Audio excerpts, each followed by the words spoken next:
Hello, welcome back. We're live apparently. Welcome to the comic book show where me and my big man Ed Sheeran there tackle the raging comic book issues of the day. I just did a video on Heroes in Crisis, which went on for far longer than I intended it to, and I think this will be a wee bit of a quickie. Today we're talking about Ghoulbots number 5. Yeah, lovely art there with Leader 1 and Psykill. It's very nice. It's very nice. I love the art style. I don't know how to pronounce. I call him Scully. I don't know if that's his name. That's how I read that. But I have like raging dyspraxia and dyslexia, so who knows? I plan on seeking out the pronunciation of it one day, but we'll see if we get there. Again, this is just going to be an off the cuff. I've just read a comic. I've fired on the webcam. We're going to have bants about it. Thoughts. I called the video Thoughts. I really enjoyed this issue. I really enjoyed the series. I'm sad to hear that it's over.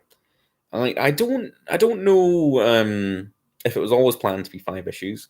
I guess the logical thing to say is that it was never going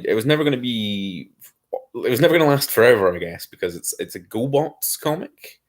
And when you say to people that, oh yeah, I've just read the latest issue of GoBots, their response is usually, GoBots has a comic? And I'm like, yeah, man, it's really good. You should read it. You should get it read. So I guess logically, it makes a lot of sense that there's only 5 issues and it's done. I feel like they would have said, this is the thing, they usually say it's a miniseries, or they usually say it's like 1 of 5 or whatever. And I believe the covers just say the numbers, where they just say the numbers. And I don't know, maybe I'm reading too much into it. It does feel very sudden that it's ended, but then again, writing for the trade is such the way that it might have always just been planned to be this. Or maybe they planned to put it out and then see if it did the numbers, and then if it did the numbers, they would do more issues and stuff. But maybe it didn't do the numbers. Again, I could see that. What with it being a GoBots comic? But I plan on doing a more of a deeper dive. I'm going to do a reread, and I might do like an all kind of series kind of thoughts or something. Maybe I'll learn to edit a video at some point. But and not have the camera resting on my belly so it jiggles about like a madman. But and do this with my head. It's so comfy though. Yeah, not very professional, but again, you don't really have to be professional to like make comic book videos on YouTube that go really well. You just have to have horrendous opinions, and again, I think that is the key element that I'm missing. As spicy as I get on this channel is being like, Heroes in Crisis is not good, and you shouldn't give it your money, even though I've given it all of my money.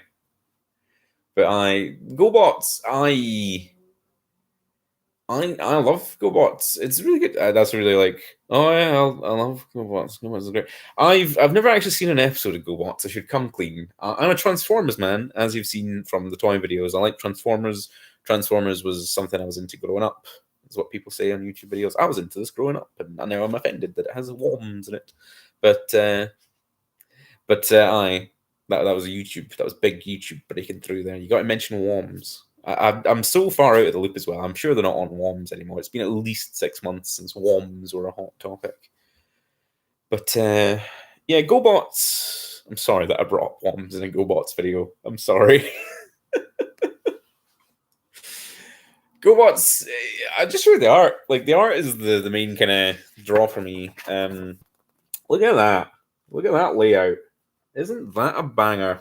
It's going for the retro style. It's going for the kind of very dense, small panels, lots happening kind of stuff that old comics were like. Nowadays, it's very sparse, very like breezy read. You know, you can just fire through like a kind of modern comic in seconds, and that's not for me. I admit that I'm out of the game so much. My kind of general basis for saying that is kind of Saga. Remember when Saga was big and everybody wanted to be Saga? And Saga has this kind of nice, flowing, very understandable art style that you can just breeze through, and you understand stuff. It's very recognizable. It's not a hard read, And old comics are not like that. Old comics are very like, in my mind, old comics are just about wrinkly men talking about deep lore for like hours and hours and hours, and it just takes like half an hour to read a page. And like, as much as I'm into that, I physically can't get through a lot of old comics, so I'm a massive hypocrite. I'd say Scully's artwork's kind of a fusion because it is very dense, as you can see, but like, and there's a lot happening. Like, a lot happens in this issue, and it's not just a kind of symptom of it like being a kind of potentially sudden conclusion. A lot happens in all of the issues, and you can read it. It's very readable. Like, it's very clear.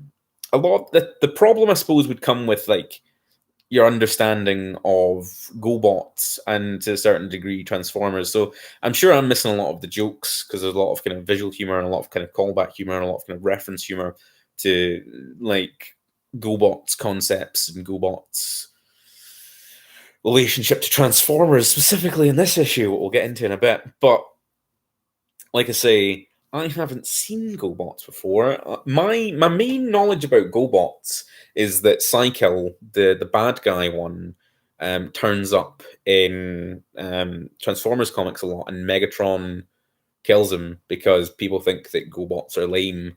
And I feel like we've moved past the kind of point where we think that GoBots are lame, and now we think that people that think GoBots are lame are lame. I mean, how can you be angry at Rock Lords? Rock Lords are amazing. They turn into rocks. Like, come on, guy. It's the space year 2019. GoBots are fine. I wanted to watch the GoBots cartoon, or at least an episode of it, before I got into this comic, but then that didn't happen, and then I read all of the comic, not really knowing anything about comics. I had a wee wiki, and I enjoyed Chris McFeely's basics on the GoBots, which I would recommend as a primer going into this series. Chris McFeely does the basics on YouTube here. I might link it in the description if that's something that's acceptable to do. But he does the basics on the Transformers, and he did an April Fool's that was the basics on GoBots, and it's very handy, and it helps a lot with kind of the concepts presented in the GoBots comic. The GoBots comic also does a lot of kind of reference in classic comics as well. There's a lot of kind of scenes lifted from classic comics. I'm pretty sure there's a Watchmen reference in this one where one of the GoBots like throws like chipped fat onto. Sorry, that's my alarm going off. I'll not tell you what it's for. There we go. But he does like a Rorschach moment. Like, there's a lot of kind of lovely kind of just kind of visual references to great comics and other things and films and things. So there's a lot more in here than it's just a GoBots comic, and it's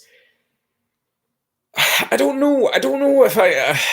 There's a lot going on. Like, it's not just that it's the GoBots cartoon, and it's not just that it's like you'd expect it to be kind of like a modern retelling of GoBots, or kind of like a Bayformers GoBots, or something along those lines. You'd expect a modern day GoBots comic to be like a primer for a film, if you know what I mean. Like, a lot of kind of media, like old media that gets made into comics, the comics usually try to reinvent it for the modern era, and then that reinvention usually gets eaten up by the film studios and taken as the kind of major influence for certain things because they've already done the groundwork. You know, you're going to win points because you're referencing a thing that already exists, and people love when you reference a thing that already exists, and you just don't have to do as much R&D because you based it on a thing, and it's like I feel like I don't have good examples to back that up, but I feel like I can say, you feel me though, yeah? And you'd expect that to be the thing, but then you have to remember that it's Tom Scully. I'm sorry, I don't know how to say it, so I'm just leaning into saying it bad.